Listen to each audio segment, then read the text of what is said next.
Jamey Caldwell, 1 minute out. I spent 21 years in special operations, 14 combat deployments, and of course, most of what we did was at night. So I've got a lot of experience in both lights, gun lights, white lights, IR lights, and IR lasers and visible lasers. So I want to talk to you a little bit about a laser solution. This is kind of a dual solution for the new Walther PDP. Now this is a Surefire, this is the X400 Ultra.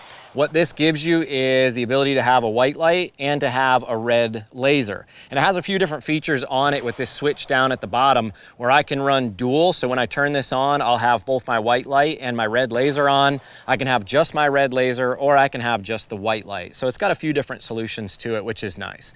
This takes 2 AA batteries. The switch that's on here is just the constant on-off switch, but you could also get it and have the pressure pad switch. So you have the dual option to be able to turn constant on or just utilize the pressure pad switch to function the light.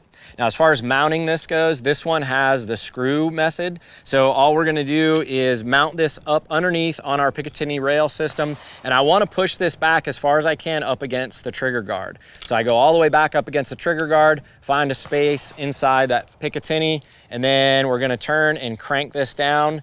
And then I would utilize a flathead screwdriver to crank it down even more so it's nice and tight, because after you get shooting with this and have some recoil, that, we don't want that to loosen up. So we want to crank that down nice and tight.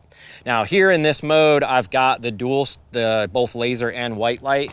And we can see here, our pistol is clear. But now as we complete our grip and we push the pistol out on target, my support hand thumb rides right up alongside of the frame, and it's just above where that switch is for me to manipulate that light on. So as I push the pistol out, then I can push down on the switch and I can turn constant on. So I have the white light currently on right now with the laser, all right? And then if I wanted to change it from underneath, I can rotate over just the white light, or I can go to just the laser. All right, ideally for me, I normally run it with both the white light and the laser on. Now, as far as the laser goes on this pistol, we've got to zero it.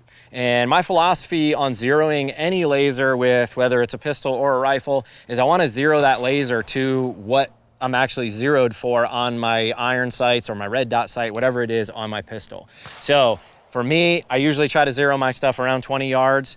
So I'll zero my day sights at 20, and then I'm gonna go ahead and zero my laser in at 20, all right? And there are adjustments on here, and read your manual. It'll tell you exactly how to change it and what the clicks will do.